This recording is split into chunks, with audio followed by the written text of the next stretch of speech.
You have entered the Command Zone, your destination for all aspects of Elder Dragon Highlander. Enjoy your stay. Hello, everybody, and welcome back to another episode of the Command Zone podcast. I'm your host, Rachel Weeks, and today we have a special guest upgrader. It's Jordan Pridgen. Hi, everybody. Welcome back. Happy Always to have nice to be you. here. You are here to talk dinosaurs. Yes. Yeah, it's the big Naya dinosaur deck, Veloci-Ramp-Tor. Boo. No, I love it. Nope. Boo. Huge respect, Wizards, for naming the deck Veloci-Ramp-Tor. We are upgrading the very first of the Lost Caverns of Ixalan Precons. Like Jordan mentioned, this is Naya. This is red, green, and white. It is full of dinosaurs. Today we're going to talk about what comes in the deck, what you're getting for your money, and we're going to give you 10 cards to add, 10 cards to take out. But before we do, we got to shout out our sponsors. If you want to pick up any of the cards that we mentioned in this episode, go to cardkingdom.com/command to pick up all the singles and sealed product that you want from the sweet Caverns of Ixalan set, from a place that is super professional and has a huge selection of cards. I know when I'm shopping for a deck, or right now I'm building a vintage cube, I want to buy as many cards as I can in one place, so I'm not chasing envelopes through the mail for weeks on end. And I trust Card Kingdom's selection and professionalism to get those cards to me safe in one package in the condition that I ordered them in. Again, you can support the show and pick up some sweet magic cards and some dinos, some cool new dinos, over at cardkingdom.com/command. And then once you have those dinos, Rachel, Yeah. what are you going to do with them? Keep them safe. Lock them in a prison. Oh, boy. That worked out super well for Jurassic Yeah, I was Park. going to say, put them in a prison. Have tourists pay me to go look at them. No, we're going to put them in sleeves. We're going to go to ultrapro.com/command and pick up some of the highest quality magic accessories out there. We trust UltraPro with our collections, with the Precons right here. These are some of the new Ixalan products. We've got the new UltraPro playmats in front of us. This is from the Vampire deck. You have a super fancy one. These new like Mesoamerican inspired arts are so cool. Oh, yeah. And they're all over UltraPro products. So The bright colors on like this playmat and the back of these sleeves, I'm pretty pumped. they're awesome. And if you want to pick up any of the cool accessories from Ixalan, you can do so at UltraPro because they have the officially licensed magic art. Plus, you can support the show and support your magic cards. Support their back. Keep them safe at ultrapro.com/command. The final way to support us is directly over at patreon.com/commandzone. Our patrons get access to game nights and extra turns a day early, so no spoilers for you. Plus, you can see them without ads. So make sure you are supporting the show because we shout out one lucky patron every single episode. And this one's dedicated to Connor Salinas. Connor, you rock. You rock. Thank you so much for your support. Let's talk about dinosaurs. Like Velociraptors are also the little ones. Yeah, so it like doesn't make a ton of sense. They're small. It's funny how like Jurassic Park built up Velociraptors. Yeah. Tyrannosaurus Rex. Wrecked. R-E-K-T. That's that should be the name of Okay, yeah. No, I like that. Sorry, Wizards, you screwed up. But it's funny how Jurassic Park built up Velociraptors as like this huge, terrible threat. And probably like they were more like scared little scavengers who were like, oh, there's something left, let's eat it. I love the idea that Jurassic Park was like the scariest thing about dinosaurs is that they hunt in packs. They're just enormous and way too strong. All right, I'd rather fight a Velociraptor than like most other dinosaurs. That's fair, yeah. You can give them a good kick. Yeah, I could kip them. All right, before we get into the specific upgrade for this deck, we want to get to know the deck as you can buy it, what it looks like when it comes off the shelf. And the first thing that we need to do, of course, is meet the commanders. The face commander is predictably a dinosaur. Yes, so the face commander is Pantlaza, sun favorite, who I've been calling Pantslava. Pantslava, sun favored. Lava, pants full of lava. Pantslava, Pants of Fire. Pantslava, sun favored, is 2 and Naya, which is red, green, white, for a 4/4 legendary creature dinosaur. And whenever a Pantlaza, Sun Favored, or another dinosaur enters the battlefield under your control, you may discover X, where X is that creature's toughness. Do this only once each turn. And if you are not familiar, the way Discover works is it's a bit like Cascade, that you reveal cards from the top of your library until you find a non-land spell that is equal to or less than the mana value of the Discover thing. And then you can cast it. Or, and this is important, if you don't want to cast it, you can put it into your hand. So that makes it a little different from Cascade, but it means that, like, if you find a removal spell and there's no target, you don't have to cast it. You don't have to waste it. You put it in your hand. Pretty cool. I mean, this is a huge combination of powerful effects in Commander. We know dinosaurs to be super popular and really, really powerful. Plus, like, this sort of pseudo cascade seems wild. Absolutely. And I mean, look, I think if this said whenever a dinosaur enters the battlefield under your turn, just draw a card, it would be a imminently playable card. And Absolutely. This is better than that. Right. This is like cast it. And if you can get some dinosaurs with high toughnesses, then you can really go wide with dinosaurs really, really fast. Really chance to have some big explosive plays off this. I think Pantlaza is really cool. It's Pantlaza. Pantlaza. Yes. That's Sorry, a real I'm gonna have trouble with that Midwestern. the entire I time. know. My pronunciation's gonna be a disaster. Yes. Well, Pantlaza seems super sweet. Let's meet the backup commander, who is unpredictably not a dinosaur. Nice. It's Wayta, Trainer Prodigy. Red, green, and a white, 3-mana altogether for a 1/5 human warrior with haste. She has an activated ability that says 2 and a green, tap, target creature you control fights another target creature. This ability costs 2 less to activate if it targets 2 creatures you control. Okay, so like some enrage type things. It's super cheap if you have your creatures fight each other. Yeah. A little bit of warring in the ranks. That's kind of cool. Yeah, it makes me think of an Enrage, which was like the old dinosaur. Yeah, that was mechanic. like sort of the main dinosaur mechanic for the first Ixalan. Right? And she's a 1/5, so she's great to like just deal 1 damage to your dinosaurs. But it continues. It says, if a creature you control being dealt damage causes a triggered ability of a permanent you control to trigger, like Enrage, that ability triggers an additional time. Okay. Good. So it's a bit of a pain harmonica. Oh, no. Wait, you're a pain harmonicon. This is cool. So this is really good with enrage triggers, but this is also like Stuffy Doll and Brash Taunter and like Hornet Nest even. Uh-huh. So I would expect this one to be a little bit more synergy mechanically, but it's not necessarily just a dinosaur commander. Strikes me as though you need to do a little more to make this work as a deck, because you can't just put a lot of powerful dinosaurs in the deck. Right. You need to be thinking about, how their pain triggers are going to be helping, how their powers and toughnesses are going to be able to fight each other successfully, and things like that. This is interesting. It's not a dinosaur commander, certainly. So it's going to be, I doubt it will be the commander of this precon. Yeah. But, considering it's called Veloci-Ramp-Tor, I would expect it to be a little bit more dinosaur focused. Well, and to be fair, we'll find out. Even if you're not focusing as much on the bottom half or the fighting your own creatures kind of thing, the fact that it's basically a fight on a body could lead to a really solid, like, removal-focused deck. Just a repeatable removal spell in the 99 or in the command zone if you want to be a little bit more controlling and a little bit less go wide. All right. To find out who is the appropriate commander for this deck, we're going to get to know the deck, the deck in the box as it stands.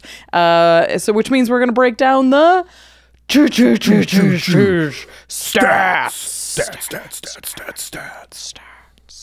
We love stats. Yeah, the Veloci-Ramp-Tor stats. So from the name of the deck. Yeah, we know there's going to be a decent chunk of ramp. What does decent mean in this deck? So we have calculated that there are 18 pieces of ramp in this deck. Oh my god.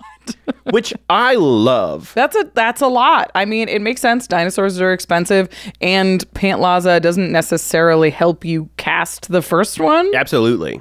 Like they'll help you cast many, but you still have to hard cast dinosaurs. Yeah, which makes sense because I feel like a dinosaur deck, like a high curve deck, can often kind of be dead in the water if you are not ramping early on. So you just want so much that it's consistent.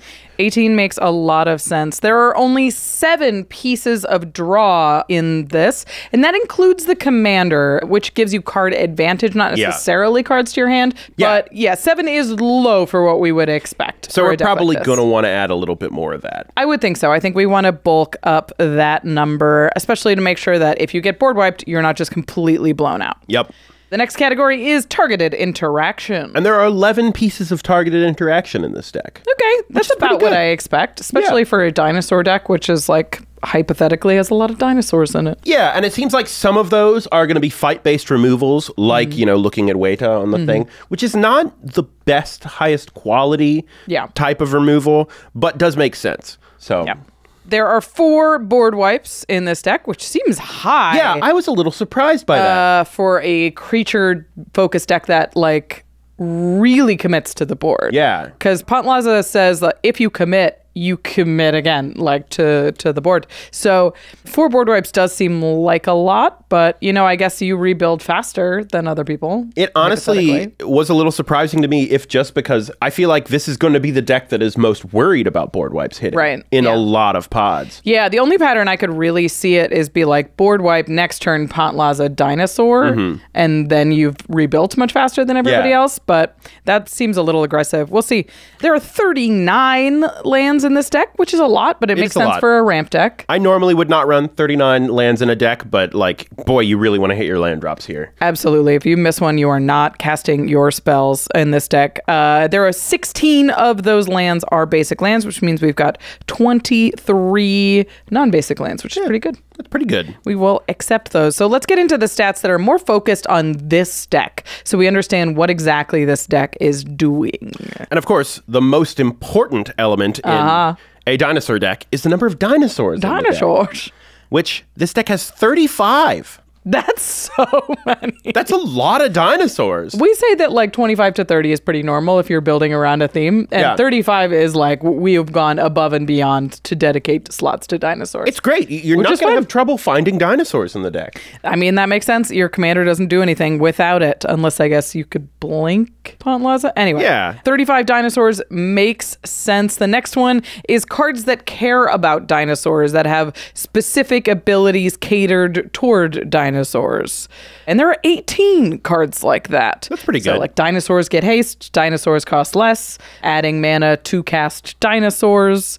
That's a good support package. And we know dinosaurs is a creature type that has a lot of synergy. So that makes sense. Well, it's interesting because dinosaurs is really kind of a relatively new tribe in the whole scheme of things. Like, really, I mean, they were around before Ixalan, but Ixalan was like the big premiere of like Ixalan Dinosaur. Was like, what, 6 years ago? Yeah, not that long in the big grand scheme of things. of Magic the Gathering. Right. They've been popular since then. Yes. But they have managed to kind of come out of the gates with some pretty solid synergy going on. So these next categories are talking about Wayta and seeing how much her abilities are super relevant outside of just a generic fight.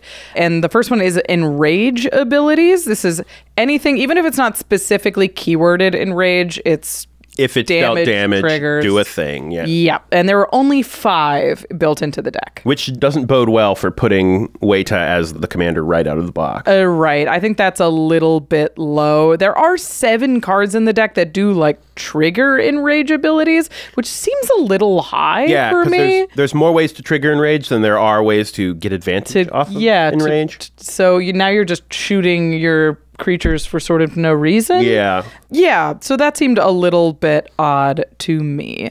The last 2 categories are just giving you an idea of how this deck wins. There are 6 cards that buff the team. They give them haste, counters, or like an overrun effect. That's great. Makes sense. We're winning with dinosaurs. Yep.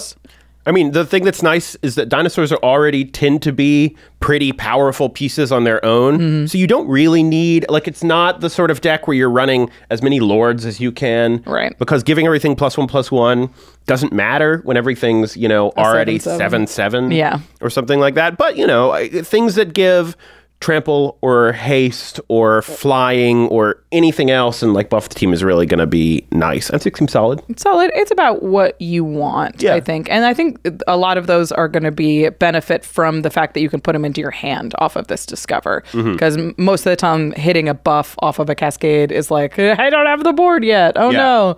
But the fact that you can choose to put it into your hand is a big deal. Yeah, there's nothing worse than like cascading into your overrun piece. And you're like, and being like, oops. oh, well, that's I guess gone. I'm attacking now.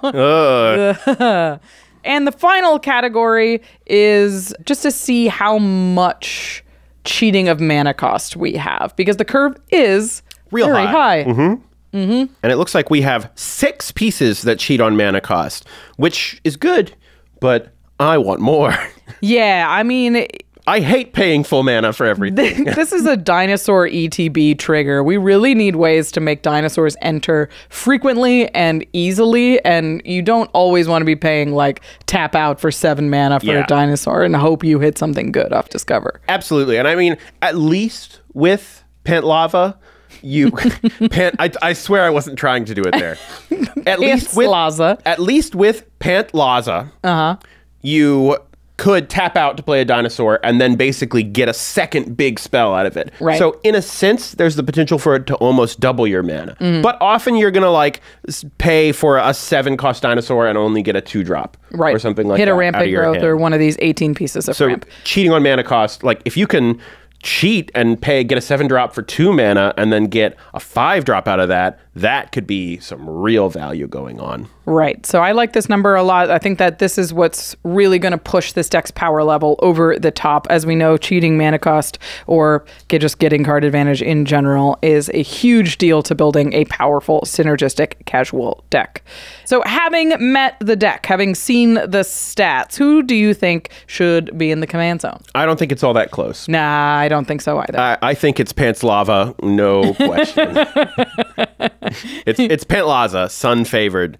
Yeah, I mean, this is a dinosaur deck, right? We've seen like 35 dinosaurs, 18 dinosaurs matter cards in this deck. We want a dinosaur payoff. You gotta have a dinosaur in charge. I feel like we ended up saying this on a lot of previous budget upgrade guides, but Wayta seems like it could be a very cool, very interesting deck built around her, but we would need more than 10 swaps to get the deck to a place where you could run with her and it would feel like the deck is working together. I agree. A super neat build around, not necessarily the best general for this deck. All right, we are going to get into the reprint value of this deck. We're going to talk about the cards that you can get when you buy this off the shelf. But first, we have a few words from our sponsors. Late night at the command zone. Josh searches tirelessly for new employees. Okay, I gotta read resumes, check all the job sites. This is gonna take hours. I know, I'll find someone to do the hiring for me. Wait, but how do I hire them? This is indeed a conundrum. That's it! Indeed! The platform where I can attract, interview, and hire all in one place. Their powerful hiring platform has tools that can help me find qualified candidates fast. I'll be shown resumes that meet my requirements immediately after I sponsor a post. Then, people I invite directly are 3 times more likely to apply than if they had just seen us in a search. Yes! I can finally join more than 3 million businesses worldwide using Indeed to hire great talent! I am a genius! Josh okay? Oh yeah, he does this all the time. Start hiring now with a $75 sponsored job credit to upgrade your job post at Indeed.com/CommandZone. Offer good for a limited time. Claim your $75 credit now at Indeed.com/CommandZone. Just go to Indeed.com/CommandZone and support the show by saying you heard about it on this podcast. Indeed.com/CommandZone. Terms and conditions apply. Need to hire? You need Indeed. All right, I'm ready to record. Let's do this. Go, go, go. Whoa, what's the rush? No, I gotta make sure I have time for Black Friday shopping. Josh, you were fine. That is weeks away. No, not with RAYCON's early Black Friday sale. To get everyone in the holiday shopping spirit a bit early, RAYCON is offering 20% off everything on their site, with select products up to 50% off. I use my RAYCON earbuds all the time, and I always say they make great gifts for any music or podcast lover with their 32-hour battery life and perfect in-ear fit. But now RAYCON is taking their reputation for high quality and low prices and expanding it with RAYCON Home and RAYCON PowerTech. Their 5-star reviewed Magic 180 cable can charge iOS, micro USB, and Type-C devices 8 times faster with 100-watt power delivery. And done. Holiday gifts acquired. Wait, that fast? Yeah, recording can wait. You got to get those deals. Come on, Josh. Go, go, go. I'm going. Wait. I meant on your phone. Hurry now to buyraycon.com/command to get 20 to 50% off site-wide. That's buyraycon.com/command to score up to 50% off Raycon products. Again, buyraycon.com/command. Welcome back, everybody. We are upgrading the Veloci-Ramp-Tor Naya Dinosaurs deck. We just talked about what is in the deck mechanically. We want to talk about what is in the deck financially so that when you pick this deck up, you know exactly the cards that you're getting and exactly the value you're getting from it. We have a couple of caveats that we always hit when we talk about the reprint value of these decks.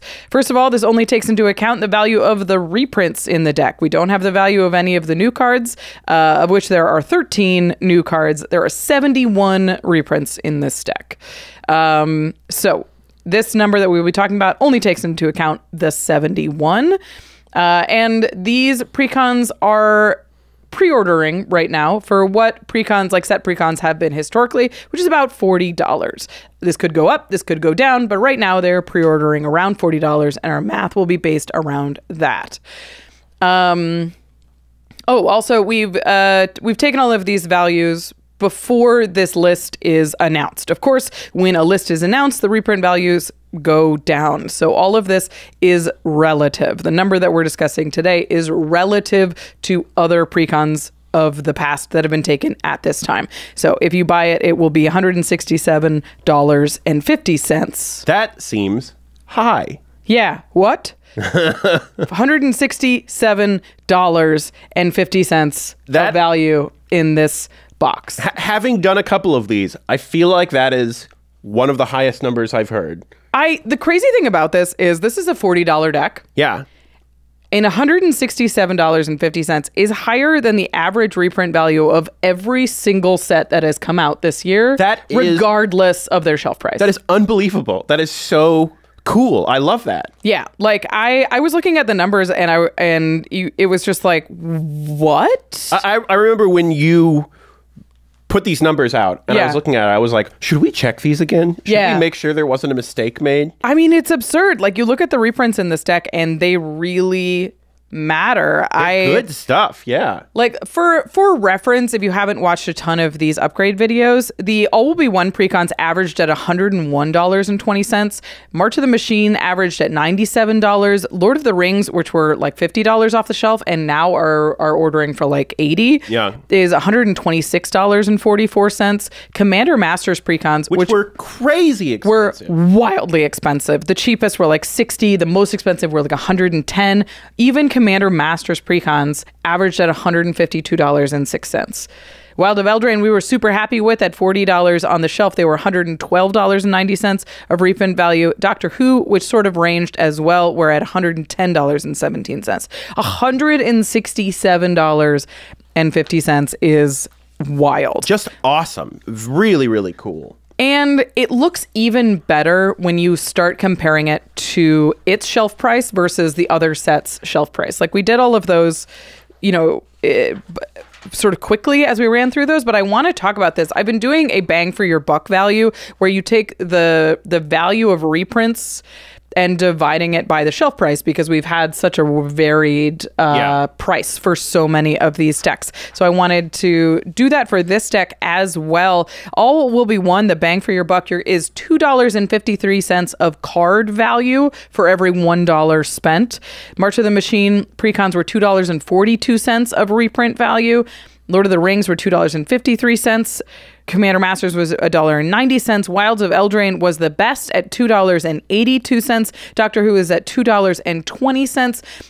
The Veloci-Ramp-Tor deck. This is the number that blew me away. If you buy it at $40, if it like remains close to its pre-release value, you will get $4.19 of cards, of reprints, not even of cards. Yeah. For your $1 cash. Yeah, and then on top of that, these new cards. There's will have new cards, some value. and Pantlaza is like busted. Yeah. Right? Yeah. It's so wild. Let's talk about these notable reprints, because you're like, as exciting as that number is sort of in in a vacuum, the specific cards actually make this even more exciting for me. Well, because I would say these are not reprints where you go, oh, well, this is expensive because they haven't reprinted it in forever and it's not a particularly playable card. These are super played, really valuable cards because we like to play them. The very first one, I think, is a great example because it's one that I put in a lot of my white decks. I mean, every one of my white decks, I think. And that is Akroma's Will. Akroma's Will sitting at $25 right now. It's a huge overrun. It's extremely swingy. It's an instant insane. So good. Really glad to see it in this deck, and a great finisher. A little worse if you have to show people off the Discover. Yeah. And be like, I have an Akroma's Will. And then you're like, well, I am good. But at least if you discover, like, let's say you somehow discovered on someone else's turn and the Akroma's Will comes out, you didn't waste your Akroma's Will. It's in your hand. That's true. Oh, it's so good in this deck. I'm really excited. The next one is a $15 reprint. It is Xenagos, God of Revels. One of the most powerful haste granters in the game. Doubles power, gives them haste, makes your big beaters even bigger. Gonna be great in the deck. Gonna be great in a lot of aggressive decks that run Gruul. Like, this is a very playable card. Even if you cut Xenagos for flavor reasons, you're like, I don't want a god in my Dinosaur deck. You have another deck that Xenagos goes into. Absolutely. Like, if you don't, then, well, I don't know. Build a Xenagos deck. Stompy. It's awesome. It's so much fun. Every time I sit down across from a Xenagos deck, I'm like, oh no. The next one is sitting at $14. It is Chandra's Ignition. I had not realized Chandra's Ignition was that expensive. It's super played. It's a great. Huge win con in so many decks. It is both a win con and a board wipe. Yeah. It's one of those cards that, like, sure, half the time you're just playing it to, kill a bunch of things on the board and keep your big creature around. Yeah. But sometimes you just win the game with this. Like, I've got a couple decks, like my Yoshimaru deck, when he gets to, like, 20 power or something like that, it'll be like, okay, Chandra's Ignition, the game is over. 20 to each opponent. Yep. Yeah, Chandra's Ignition is awesome. It's a very cool board wipe to include in this deck and a great reprint. The next one is a Dinosaur, believe it or not. Apex Altasaur. This is a big boy that's basically like a dinosaur repeatable board wipe.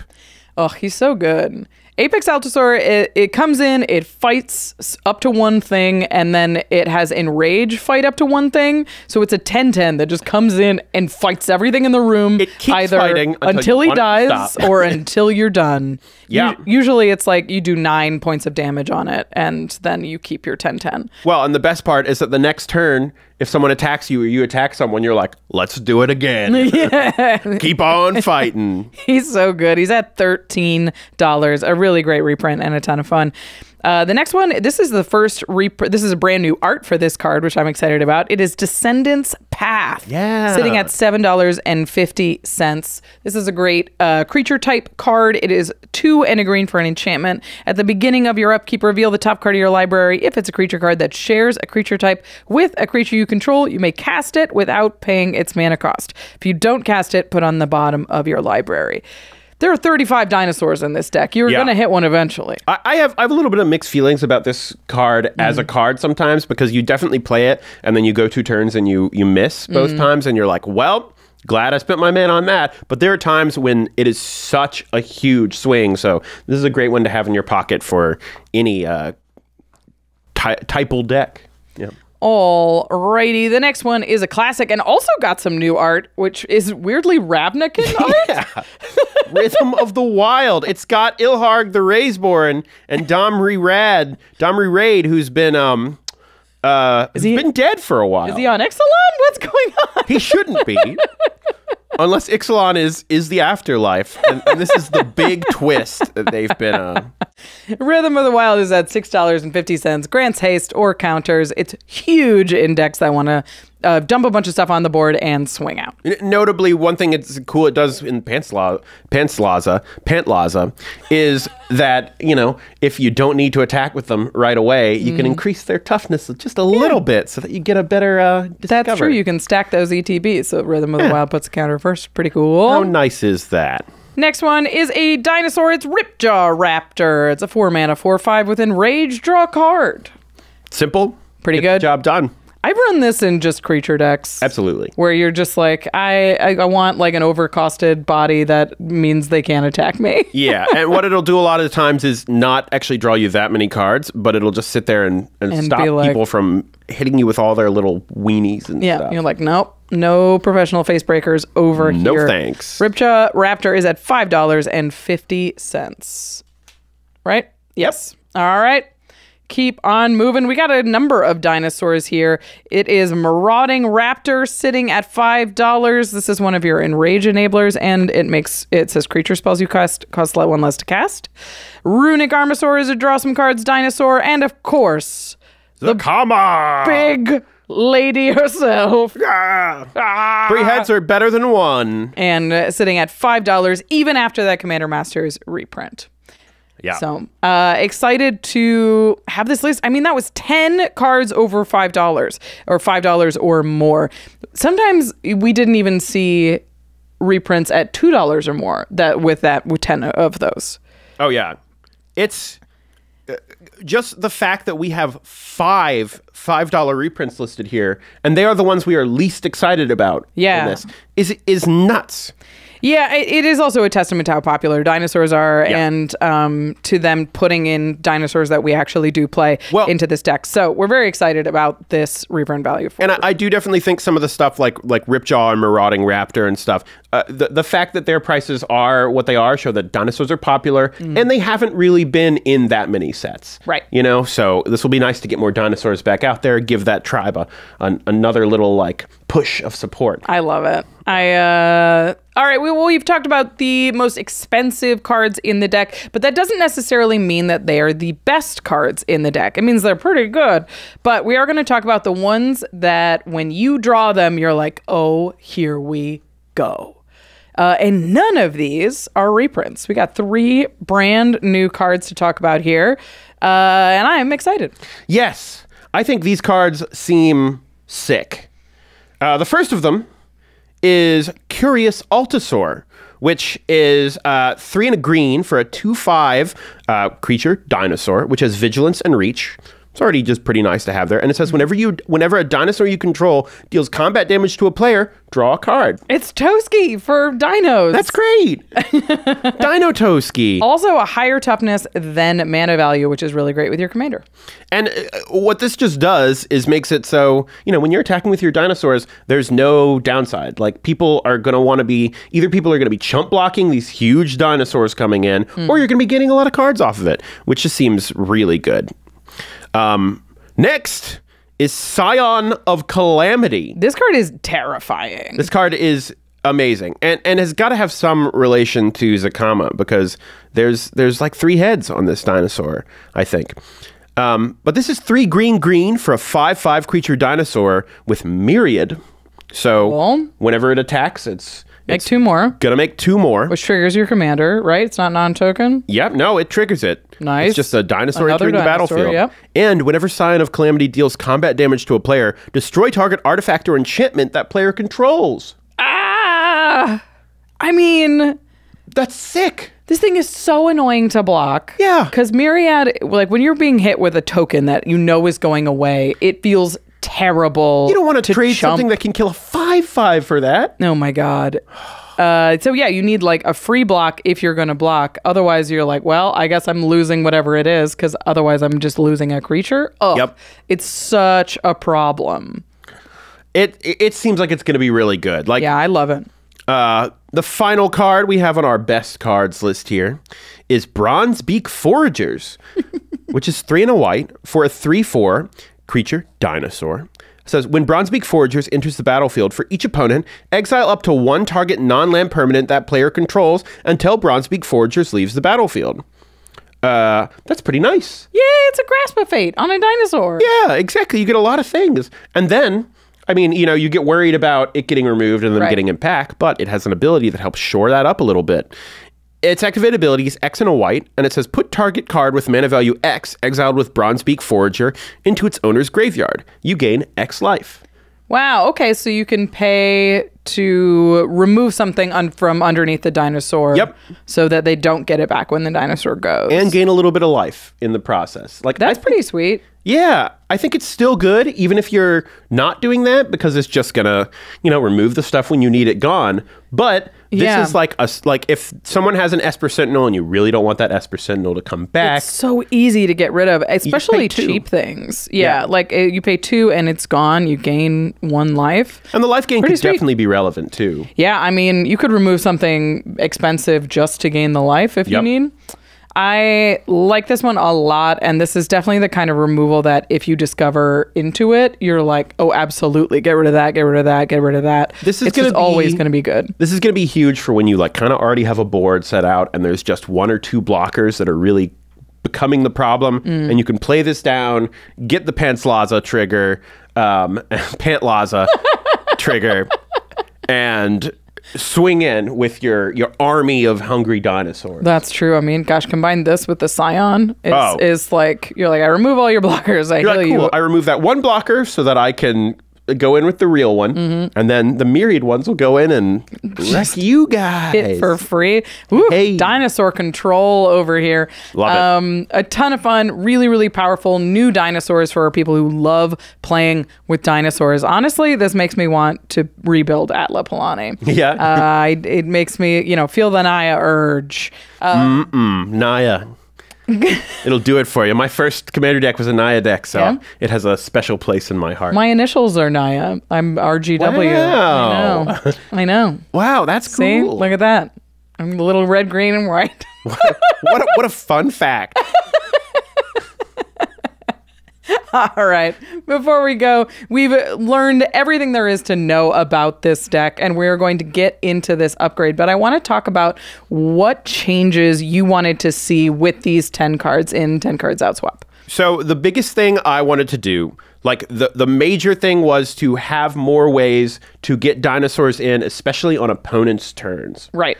Because Pantlaza is once per turn, but it works on your opponent's turns. So I wanted to find ways to ETB dinosaurs on other players' turns, maybe cheat on cost, as we were doing it, and just get as much value as you kind of can off that. The other important thing is just to add more card advantage or card draw to the deck. Absolutely, yeah. That was the lowest category by a long shot for us. And no matter how big your cards are, you need card advantage. If you're dumping out these big dinosaurs, you need to be refilling your hand so you can keep doing it again. And besides that, I just wanted to add some more cool dinosaurs. Yeah, hard not to when you're building a dinosaur deck. I am so excited to get into this upgrade. We're going to add 10 cards. We're going to take 10 cards out using a budget of only $50, and we're going to get into it after a few words from our sponsors. These forces are acting... Having some fleet command troubles? This Armada battle is literally impossible. My alliance is taking on the board cube, but I don't have the firepower we need or the warp range to even get there in time. Well, have you tried using the Discovery's summon ability to warp your fleet straight to the fight? The Discovery can summon other ships? I was just looking at damage. It sounds like you've got some learning to do.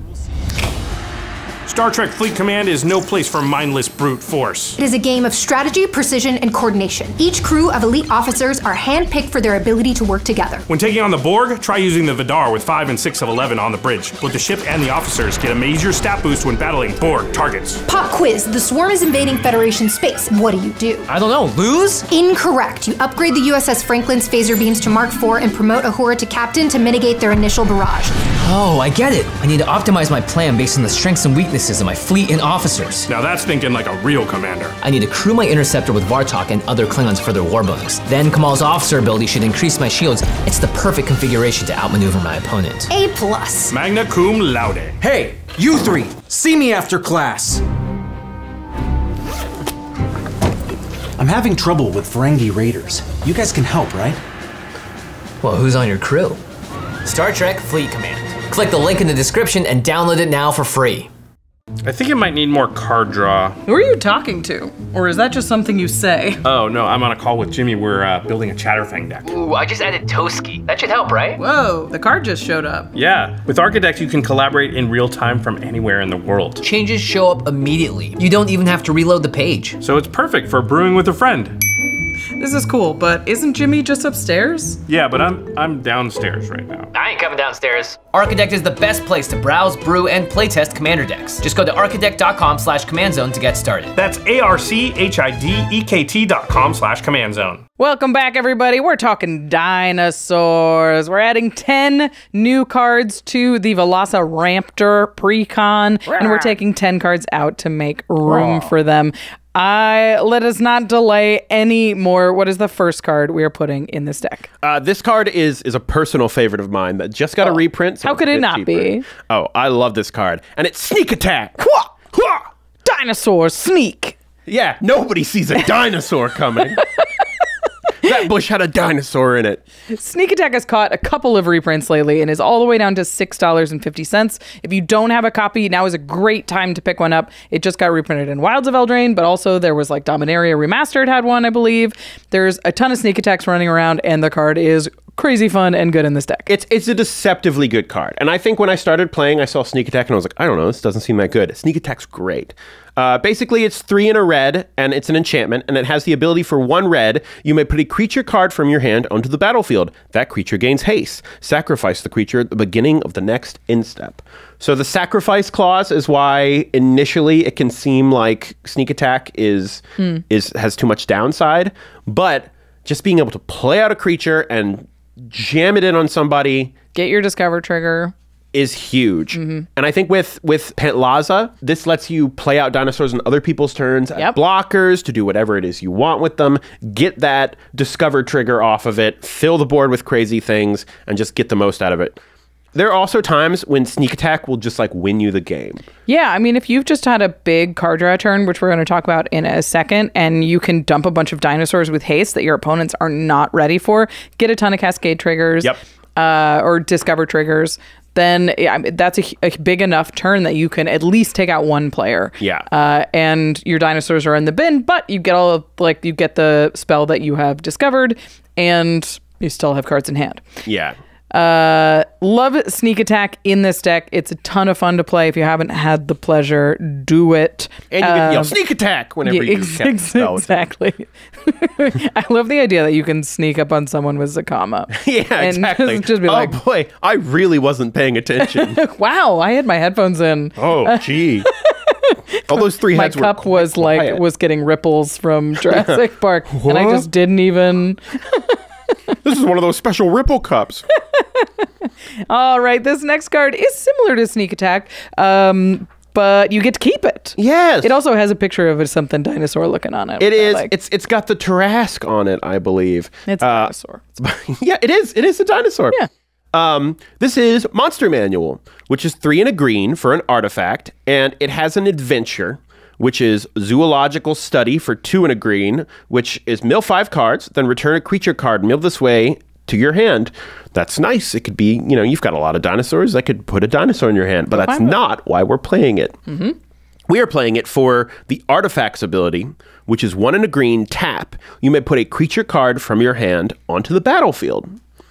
This is a really good, powerful effect. This is like if you've ever seen someone play, with like Elvish Piper or something like that. Right. This lets you sneak in these huge 7 and 8 drops and keep them at any time. So you can do it on someone else's instep. You can do it in the middle of their turn when they're coming to attack you. And one of the best things about Monster Manual being an artifact, you can do it the turn you play. Absolutely. Monster Manual. That is the biggest deal with Monster Manual, is it comes down, if you have 2 green up, you are going to be, or 1 and a green up, you are going to be able to activate this. You can't do it repeatedly like Sneak Attack, but you get to keep the dinosaur. I love this because if you have it up, you can do it on the opponent's turn before yours, get an extra Discover trigger, and untap, and those dinosaurs can attack right away. Yep. Plus, it is a $6 card, so it doesn't take up a huge amount of this budget. Yeah, pretty solid. This next one is going to be another cool way to just sneak in dinosaurs, to get free dinosaurs, and this is Cryptic Gateway. So this card costs 5 mana of any color for an artifact. And it says, tap 2 untapped creatures you control. You may put a creature card from your hand into play that shares a creature type with each creature tapped this way. So awesome in this deck. Because you can do it repeatedly. Yeah. So if you have 3 dinosaurs in play, you can tap 2 dinosaurs, put a dinosaur into play, then tap those 2 dinosaurs, put another dinosaur into play. And it doesn't like give the creatures the ability to tap. So as soon as they come out onto the battlefield, you can tap them, and put more creatures out into the battlefield. Yeah, Cryptic Gateway is awesome. You definitely want to cast it when you already have 2 dinosaurs on the battlefield, but I would think that you would want this to come down after your commander, so all you need is 1 other dinosaur, and you're already cooking. Yeah, just if you go around like an entire rotation with Pantlaza on the board and this, and you were able to just like trick in a dinosaur every turn, which like I could honestly see this being a situation where you discover a dinosaur and choose not to cast it because you want to be able to use the Cryptic Gateway next turn to sneak it in and get another Pantlaza trigger. It's just Pantslava at this point. It's Pantslava. To get another Pantslava trigger. I am legitimately having such a hard time saying it the normal way. I don't even know if that's correct. So you know what? We might as well say Pantslava. Yep, it's Pantslava now. The final one in this category is just the strongest blink spell that has been created. Pretty much ever, yeah. I mean, it's got to be. It's Ephemerate. Cryptic Gateway is only 50 cents, by the way. Pick those up. The card's awesome. A sweet find. But Ephemerate is $1.50 and worth every penny. You can blink a dinosaur on your opponent's turn, reuse its ETB, reuse the Discover trigger, and then you get a free blink on your upkeep as well. It's worth pointing out, too, that that Ephemerate is busted with Sneak Attack. Yes. Because you Sneak Attack out like an 8-drop or something, you Ephemerate it, and guess what? That's a new creature. Yep. You don't have to sacrifice it at the end of turn anymore. It's yours. And then that's a combo. It rebounds, so you can do it again at the beginning of your, what is it? It's next upkeep, right? Yeah. Yep. Ephemerate's awesome in this deck. There's a lot of dinosaurs with ETBs as well, plus, of course, the Discover ETB on your commander. Ephemerate's a great add. Now, we talked a lot about it. This deck is low on card advantage or even card selection. You get a lot of advantage from your commander, but it's sort of what you get is what you get. So this first one is a Tutor. Yes. It's a Tutor dinosaur, though. It's a Tutor dinosaur battle. Yeah, see? Which, how exciting is that? New card types. And this is Invasion of Ikoria. When Invasion of Ikoria enters the battlefield, search your library and or graveyard for a non-human creature card with mana value X or less and put it onto the battlefield. If you search your library this way, shuffle, it has 6 defense counters on it. Or it enters with 6. This is pretty cool. This is just like 2 extra mana to get any dinosaur in your deck out onto the battlefield. And then the cool thing about Invasion of Ikoria is that it also has a dinosaur on the back. This was just like the icing on the cake. This is what made it so this is what had to be put in. The backside is Zalortha, Apex of Ikoria, which is a legendary creature dinosaur, 8/8 with reach, and for each non-human creature you control, you may have that creature assign its combat damage as though it weren't blocked. Huge. What? Really, really big. It makes all of your dinosaurs pseudo unblockable, at least their damage. And that's like, you have to be able to hit the battle for 6, but you've got a deck full of dinosaurs. Go get it. Nobody's blocking. There are times when if you flip this battle and you get to your next turn, you win. Yeah. I mean, definitely. And it's an 8/8 all by itself, so it will trigger your Discover. But having that tutor to be able to go find a ramp piece if you need it, a draw piece if you need it, go find your Ripjaw Raptor or something whatever you're like looking for, is a huge deal in this deck. And I think one of the things that's cool about this is having all these big dinosaurs, many of which have trample and stuff like this, you're in a really good position to flip a battle. But also, the battle's fine if you don't flip it. Yeah. Like, just having tutored a dinosaur to the battlefield is enough. Something that we talked about before this episode, so I want to mention it, is normally X spells aren't really good in Cascade's decks. Yeah. But this is a Discover deck. So if you hit Invasion of Ikoria off of a Discover trigger, you can put it into your hand and still get to cast it and tutor something into play. It's exciting. I really think Discover opens up a lot of deck building choices in this sort of deck that Cascade did not, which is cool. Yeah, you couldn't really have like counter spells. You couldn't really have X spells. Yep. You had to be very careful about how you were cascading, and Discover makes it a little bit more generically good and a little bit less broken. Something that like discover means you can hit something of the same cost. So you can't like put 1 3-drop in your deck and fill your deck with 4 drops. Yeah. Like you can with Cascade and use Cascade as a Yes, tutor. exactly. So it's a little bit fixed in that way. But there's other upsides. Sure. All right, let's keep it going to probably the best. Oh, Invasion of Ikoria is $6.75. This next one is probably the best card advantage in a big creature deck you could have. This is just a phenomenal card. Greater Good. This is another pet card of mine because it was... I love big stompy decks. Yeah, I was going to say. Yeah, like in my Hydra deck, this is one of the best cards in the entire deck. It's so much fun. If you've not played with this card before, it is 2 green for an enchantment that says sacrifice a creature, draw cards equal to the sacrificed creature's power, then discard 3 cards. This feels like it has a lot of downside. You have to sacrifice a creature, you then have to discard 3 cards. In practice, this card is nuts. Yeah, there's a lot of moments when sacking a creature is just great. And if you have an 8/8, like if you have Zalortha or if you have your 10/10 Apex Altasaur or something like that, you can sack it, draw 10, discard 3. That 3 does not feel as big. But like when somebody tries to steal your dinosaur or when there's a board wipe on the stack. You've got a Zakama and they're just aiming everything they can to destroy it. And then you're like, well, whatever. Zakama dies for the greater good. Yeah.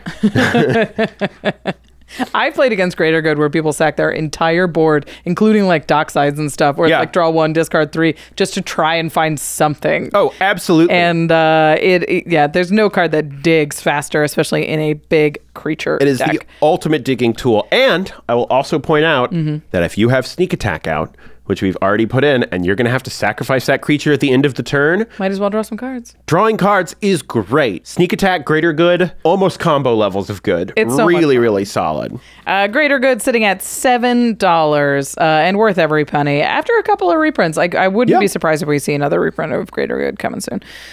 This next one is Elemental Bond. It is at $5.25. And it's another great draw engine in a creature-based deck. It says whenever a creature with power 3 or greater enters the battlefield under your control, draw a card. And notably, one thing that makes this one great is that it enters the battlefield. Yes. Not necessarily has to be cast. So, if you are blinking your creatures or sneaking them in with Monster Making Manual. token creatures or that kind of thing. Or anything like that. You are still getting the value off of Elemental Bond. And there's a couple other cards that do similar stuff to that. Honestly, a lot of them would be good, includes in the deck, but Elemental Bond is kind of the sweet spot. That's for sure one of the best versions of this effect. And you can tell because it's at $5. The next one is a dinosaur and a card draw engine all in one. It's Realm Walker. Technically a dinosaur. It's a changeling. It counts. It gets to be whatever it wants. Today, you know what? If I was a changeling, I'd be a dinosaur a lot. Right, yeah. Like, that's a pretty good choice. Yeah. It'd be pretty sick. Today, I'm a dinosaur, and tomorrow, probably still a dinosaur, then maybe a merfolk, back to dinosaur. Every now and then, you'd be an elf or something. Yeah. If I just need to. Just when you're feeling. Bird, I suppose. Dinosaur's so fun. Realm Walker is 2 and a green for a creature shapeshifter, 2/3, which has changeling, which means it's every creature type. As Realm Walker enters the battlefield, choose a creature type. Probably going to choose dinosaurs. You may look at the top card of your library at any time, and you may cast creature spells of the chosen type from the top of your library. You need a lot of a creature type to make Realm Walker solid and good, but you have a lot of a creature type in this deck. Absolutely. You've got a huge... a very high density of dinosaurs in this deck, which makes Realm Walker pretty good. It also gives you a little bit of information when you're discovering. If you can see a spell on top, you know that you can cast the right dinosaur to get the spell that you're looking at, or try and dodge one if you don't necessarily want that spell. Yeah. So I like that it also gives you just a sneak peek at what you could be discovering. Yeah. I do think Realm Walker is often better in really low to the ground. Decks with typal decks. Cast like an elf and another elf and another just elf. Keep going. But it's still great in this because you just always want to have a dinosaur available to you. And the little bit of information is pretty sick. Yeah, I really appreciate just being able to see the top card of your library. It says like when to fetch, when to crack a clue, when to shuffle, and it just gives you a lot. It takes out a lot of chance. Yep. The next card we are going to talk about, we have moved on to the cool dinosaur category. Cool dinosaur. This one's my favorite. It's Etali Primal Conqueror. Yeah. 5 red for a legendary creature, Elder Dinosaur. It's a 7/7 with trample. When Etali enters the battlefield, each player exiles cards from the top of their library until they exile a non-land card. You may cast any number of spells from among the non-land cards exiled this way without paying their mana cost. You can also pay 9 and a Phyrexian to flip Etali into Etali Primal Sickness, which is Etali's metal face. Yes. Where it turns into like a Blightsteel Colossus. Phyrexitali. Phyrexitali. Phyrexian Elder Dinosaur. It has Infect and is an 11/11 with trample and indestructible. Pretty good. Yeah, it is fixed Infect, but it still counts. Fixed Infect still will get you there. Etali's awesome with a lot of cards we added. It's great with Ephemerate. It's great for its sneak attack. It's great with Greater Good. It's awesome. It's so good. And even if you don't get to flip it, the front side coming down is a huge swing. And the other Etali is in the deck. Yep. Old Etali. Double Etalis. Etali before the sickness. Yeah. Pre-Tali. Okay, there's one more, and it is a sweet ad, so I'm going to let you reveal it. Yes, this is from... Etali, I'm sorry, is at $8. This is from the newish Doctor Who set. And this is Flaming Tyrannosaurus. Because how can you have a Pantlaza deck without a Flaming Tyrannosaurus, right? I love him. Yeah. Liar, liar, Tyrannosaurus of fire. This is 5 red for a 5/5 creature dinosaur with menace. And it has Paradox. Whenever you cast a spell from anywhere other than your hand, Flaming Tyrannosaurus deals 3 damage to any target. Then put a 1/1 counter on Flaming Tyrannosaurus. When Flaming Tyrannosaurus dies, it deals damage equal to its power to each opponent. Well, where are we going to cast cards from outside of our hand in this deck? I can't imagine what cards we'd be discovering. Oh, yes. Every card you cast off of the Discover trigger is going to trigger Flaming Tyrannosaurus. And this deck is designed to cast cards from exile. And we also talked about, we added Realm Walker, and we've got a ton of ways to discover dinosaurs. And the fact that it's also a dinosaur and it's on fire, it just makes amazing. It a slam dunk in this deck. And it's on only $1.50. There was no world in which Flaming Tyrannosaurus didn't get added into this. You're like, all right, so it's a 9-card upgrade. Yeah. All right, we've talked about 10 cards to add. We're on a $50 budget. We've talked a lot about really powerful cards that are sitting at like $5 or $6, things that have been reprinted and come back in. So it's been a real balance of powerful cards to raise the power level of this deck overall. And you squeaked in at $47.50. Yes, just under. You did it. Yeah. Nice. Thanks to a couple of cheap ads like Cryptic Gateway and Flaming Tyrannosaurus, we definitely got there. Which are both very fun cards. Very fun. It is time now to make the toughest decision that a Commander player has to make. And that's to cut 10 cards from a Commander deck. And let me preface this by saying that compared to a lot of these upgrade guides, these cuts were hard. These decks are in great fighting shape coming out of the box. Yeah. So making some of these cuts across the board from all of the precons that we've worked on so far are solid decks, but there definitely are a couple of cards that feel a little overcosted or a little bit less synergistic. And that is the case with a couple of these cuts. So the first cut that I made was Thundering Spineback. Which is 5 green, so another 7-drop for a 5/5, and says other dinosaurs you control get +1/+1. And then it has 5 and a green, create a 3/3 dinosaur creature token with trample. And I see why this card is in the deck. Yes. This is a way to make dinosaurs at instant speed. And it's a dinosaur lord, which like we mentioned earlier, is just not that relevant. Yeah, you have to have a lot of dinosaurs for a 7-mana anthem to make up that value, right? Like you want at least 7 dinosaurs on the battlefield. Yeah. And this deck is, paying 6 to make a 4/4 that will like make your anthem better and will trigger your commander is just a lot to spend on a 4/4. And it's nice that you can do it on other people's turns so that you're getting that ETB, but I just don't think it gets there. I think the stuff we've put in is better at doing that. It is expensive. The next card is a 7-drop as well. We're trying to lower this curve a little bit, make room for some of the high-costed cards that we put in. And we did put in 2 7-drops. Yeah, so we're not really lowering the curve, I suppose, but we're cutting Verdant Sun's Avatar. This is a 7-mana 5/5. When it or another creature enters the battlefield under your control, you gain life equal to that creature's toughness. This is very powerful, but life gain isn't necessarily something that we are after in this deck. We are not trying to outvalue them necessarily. This is kind of an outrace them deck. Yeah, it doesn't really help to win the game to be gaining life when it goes on, and it's just so expensive. Yeah. Up next, we have Bellowing Aegisaur, something like that. This is 5 and a white for a 3/5 dinosaur and has Enrage. Whenever Bellowing Aegisaur is dealt damage, put a 1/1 counter on each other creature you control. A powerful effect, but there's no consistent Enrage triggering in this deck at the moment. I mean, if you do get out Wayta or some of the things that enable it. There's like 6 ways to do it, but some of those are one-time ways. It's just not going to happen as regularly as you want, and especially if you're playing a 6-drop, you really want to do the thing. It's tough to have 6 mana when you're like, boy, I sure hope I get the other piece that makes this good. Plus, we are cutting one of those Enrage, the abilities that trigger Enrage with Raging Regisaur. This is 2 red and a green for a 4/4. When it attacks, it deals 1 damage to any target. There just aren't enough payoffs for this 1 damage. It's pretty good for picking off 1/1s, but that isn't always relevant. Yeah. So we've got better dinosaurs, and we've added them. The next one we are cutting is Majestic Heliopterus, which is 3 and a white for a 2/2, and it is a flying.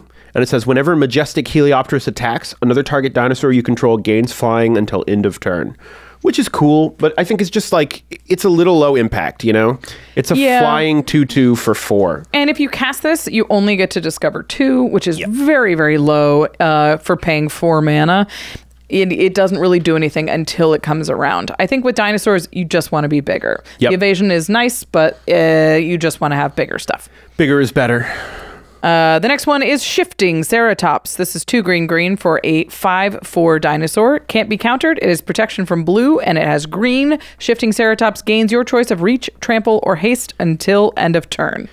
This is like just big. Yeah, it's also like, I think of this as being like 60 card sideboard material. Yeah, it didn't even make the cut there.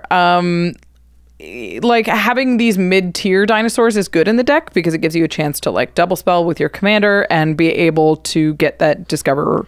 Well, no, I guess you have discover off your commander, so you don't need to do that. But yeah, it's the fact that it's a 4 mana 5/4, so it's just a 4 toughness thing. You're paying 4, you're getting discover 4. If it was a 4/5, I think we look at it a little bit closer. But other than that, this card doesn't do anything for you. You're just never excited to cast that card. Yeah. Like, maybe you get to roll in on a blue player and really get them. But this next one is Runic Armasaur. Yep, we listed it in our... it is one of the most expensive reprints in the deck. I don't think it's necessarily great. I mean, you know what? This is also going to be a bit of a meta call. Like, if you have... So, the way this card works, it's 1 green for a 2/5, and whenever an opponent activates an ability of a creature or land card that isn't a mana ability, you may draw a card. So this is like when somebody activates a Mazaveth, you draw a card. Whenever, like, a creature uses a fight spell, you draw a card. Or like uses a fight ability is what I mean. Yeah, but it doesn't trigger off of mana creatures. It doesn't trigger off of like Nykthos activations or anything like that. And you know, if your opponents have a lot of decks, like all their commanders are ones that tap and do some ability and then they untap and do it again, or they have lots of things and that's just running around, maybe this is a card that makes sense. Maybe this stays. To play. I mean, it's a 3 mana 2/5, so it does you spend 3 mana to get 5, discover 5, but it's inconsistent. I've had a lot of bad luck with Runic Armasaur, and I have cut it from every deck I've added it to, and I keep trying it in decks because people keep saying it's awesome, and I just haven't had that experience. It's tough to have card draw that relies on your opponents acting a certain way. Right. Like that. That's just difficult. Yeah. So when it's great, it's great. When it's bad, it does nothing. And now you have a 3-mana vanilla 2/5. Yep. The next one is Death Gorge Scavenger. 2 and a green for a dinosaur. He's a 3/2. Whenever Scavenger enters the battlefield or attacks, you may exile target card from a graveyard. If a creature card is exiled this way, you gain 2 life. If a non-creature card is exiled this way, you gets +1/+1 until end of turn. This is just too low impact. Yep. On 3, we want to be casting ramp, so we can cast bigger, better dinosaurs. This is like this ETB. Most of the time is just going to gain you 2 life and be very slow sorcery speed, graveyard hate. It's not very good. I don't love it. Yeah, and it's got kind of like a scavenging ooze sort of feel to it, which is fun, but just doesn't quite get there. Not quite. Up next is what I think was probably the worst piece of ramp in the deck, just because there were 18 pieces of ramp, which is Migration Path. This is 3 and a green to search your library for up to 2 basic land cards, put them into the battlefield tapped, then shuffle. And it also has cycling 2. This is just the least efficient ramp that you have. If you really want more ramp, I don't know, throw a Sky Shroud Claim or something in there. Yeah, Sky Shroud Claim feels much better in decks like Strictly much better. This is just not quite there. Yeah.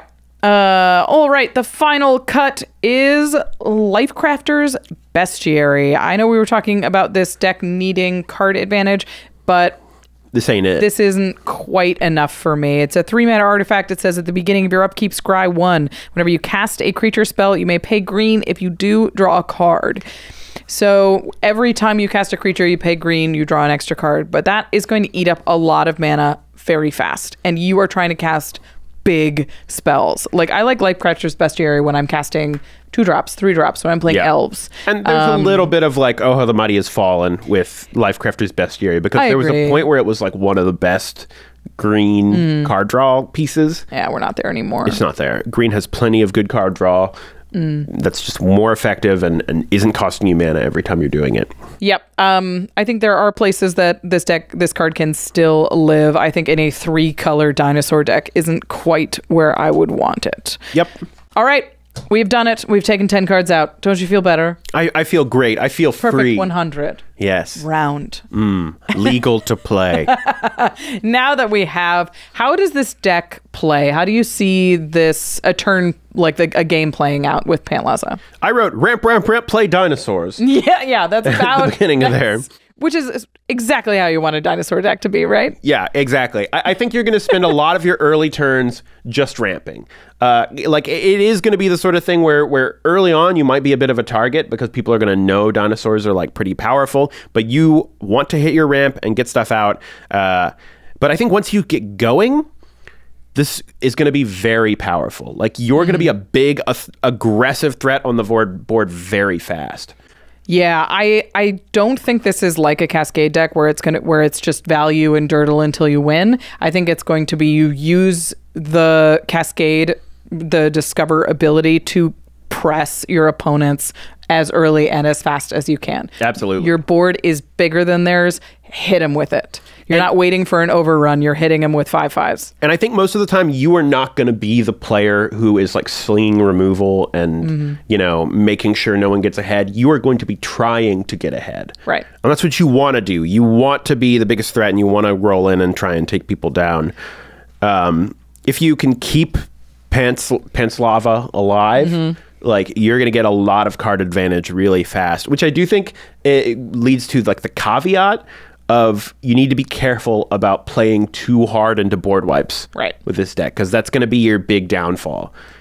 I wanted to talk about this before we go, about the difference between Pantlaza and Gishath. Yeah. Who Gishath is sort of the most played dinosaur commander right now. What Gishath says, when it deals combat damage, you reveal that many cards, and then you put all the dinosaurs into play. And Gishath is what, like an 8-drop or something like that? By the way, Gishath would be an amazing addition to this deck. If you're, opening Ixalan packs and you find one, just jam it in this deck. Yeah, go get a Gishath. We couldn't include it in this upgrade because it is currently sitting at like $40. But it's getting a reprint, so So keep an eye out for it. Gishath tends to be like, get Gishath in play. Yep. Like, get Gishath in play and attack as fast as you can, and then just keep attacking. Yeah. This one's a little different. It's not as good at cheating huge dinosaurs into play as Gishath is, because it doesn't care about how big like the dinosaur it is. It just puts it into play. But it is good at getting like a lot of dinosaurs out, and it doesn't require the crazy high density that a Gishath deck requires. So it's a slightly different build. It's a slightly different play pattern. It's less about like hit with wave of dinosaurs, and it's hit with 2 to 3 dinosaurs every turn as fast as possible. Well, and Pantlaza sort of encourages you to be a little restrained in how you're casting the spells, because you want to be getting the advantage of that discover as often as possible. Right. So it doesn't make as much sense to be like dinosaur, dinosaur, dinosaur, dinosaur. Like you probably, because it's just once per turn that it triggers. Yeah. You want to be keeping your hand full, and always be ready to put out a new threat if the threats you have there get removed. Yeah. Super cool deck, totally different. It feels very different than a lot of other dinosaurs decks. It's totally different from like Zakama dinosaurs or Gishath dinosaurs. And you get Wayta, which is a whole more enrage-focused dinosaur build, if that's the direction that you want to go. Totally. To the listeners, what do you think of this Precon? Any cards that we missed in our upgrade that you were like, duh, this one goes in right away? Any cards we suggested to take out or add that you disagree with? Are you a big Runic Armosaur stan? Let us know. I just haven't had any luck with it, so I hope that it's doing good work for you. We talked about a lot of Magic cards today. We talked about an awesome Precon with a huge reprint value. You can pick up all of those cards over at cardkingdom.com/command. Pick up some dinosaurs, pick up the reprints, the 10 cards that we had to add, pick up the Precon all in one place, and they will ship it to you in one safe professional package. I've said it before, I'll say it again. I received a Card Kingdom package that was completely soaking wet. Like, it had been in the rain, the Los Angeles rain. They left it on the doorstep. It was rare Los Angeles rain. In the one rain we've had. No, it just got soaking wet, and I opened it and was like, oh no, all of my cards are ruined. And then I opened the package, and then it had been taped shut in a little plastic box, and all of my cards were safe. They know their business. I trust Card Kingdom. You guys should too. And you can support the show over at cardkingdom.com/command. And once those dinosaurs are in your hand, you're going to need to protect them, keep them safe and warm in dinosaur sleeves with a dinosaur playmat at ultrapro.com/command. UltraPro has all of the officially licensed Magic art, and Ixalan is full of amazing art. There's a lot of like Mesoamerican themed art. There's dinosaurs, there's vampires, there's merfolk. If you are into a creature type decks, go on UltraPro, pick up your team, represent. UltraPro has super high quality products at a cheap price. If you follow their newsletter where they announce all of the sales that they are having regularly, make sure that you are getting notifications in your inbox, because they'll be like, everything's 40% off. And I'm like, well, I guess I need 100 deck boxes right now. And so make sure that you are saving and picking up high quality products for your Magic cards. Again, ultrapro.com/command. All right. We talked a lot about Magic. Yeah. Let's go to the end step. Let's talk about something outside of the world of Magic. What have you seen lately that's been good? So it's not going to be the freshest thing when this actually comes out. Yeah, well. But I just saw Killers of the Flower Moon. Me too. It's really good. It's so good. It's long, but honestly, when you hear about how long it is, when I sat down in the theater and it got to the end, I was like, wait, it's over? Yeah, I thought this was a really long movie. It felt like sort of like a crime podcast that's really gripping in that way, where it's like long and it tells you all of these details and it gives you all of this context, but it's so disturbing. And the length lets you without spoiling too much about it. The length lets you understand the whole environment of fear that is created in this town. It shows you how long and oppressive, and how this is like what's going on is just part of these people's lives for a really long time. Yeah, the length is, there's not a lot of movies that you come out of a 3-hour movie and you're like, oh, they used every minute. Yeah. But, you know, it's Martin Scorsese. He knows how to make a movie. And every moment that they spend telling this story is used to tell a different corner, to elevate, to define a different character. It's a story that like should be told too. Like, yeah. I had never heard of this. Me neither. But it really just feels like it's one of those things where you hear more and more about stories like this happening throughout American history, and you're like, oh, we need to be aware that this happened. We need to like see this in our past and in where our future could go. Yeah, it's definitely a story that people need to be aware of and see. Dedicate an afternoon, go see this movie. And I will say that when I'm saying it like that, it makes it sound like work. It is also really fun to watch. Yeah. Like it's really beautifully gripping. performed. It's really like good. De Niro's always wonderful, and he was excellent in this. The female lead, I don't know her name off the top of my head. I'm sure the editors will put her on screen. She was insane, so talented. Great. Leonardo DiCaprio. As over the top as ever. Yeah. But he's great. He's great. He's a ton of fun to watch. It's a really special movie, and it's worth the time. Absolutely. Go see it. Yeah, we were very careful not to like say exactly what it's about, because it is, as the story unfolds, it reveals itself in a really good, beautiful way. Okay. All right, let's move to the cleanup step. A big thank you to our amazing team here at the Command Zone. Thank you to Damon Lentz, Eric Lem, Megan Yip. I got lost. Gaurav Galati, Jamie Block, Arthur Meadowcroft, Manson Love, Josh Murphy, Jake Boss, Sam Waldo, Evan Limburger, Katie Cole, Mitch Trafford, Josh Lee Kwai, Jimmy Wong, and of course, to Jordan Pridgen for taking the time to pick out some dinosaurs for us. Well, thanks for having me on. It's always fun to do these upgrades. Yeah. I hope you guys enjoy the upgrade. Let us know if you're building this one or other ones. We will be upgrading all of these precons as always. So stay tuned for more coverage of Caverns of Ixalan. Caverns of Ixalan. Caverns of Ixalan lost. Pantlaza. Bye.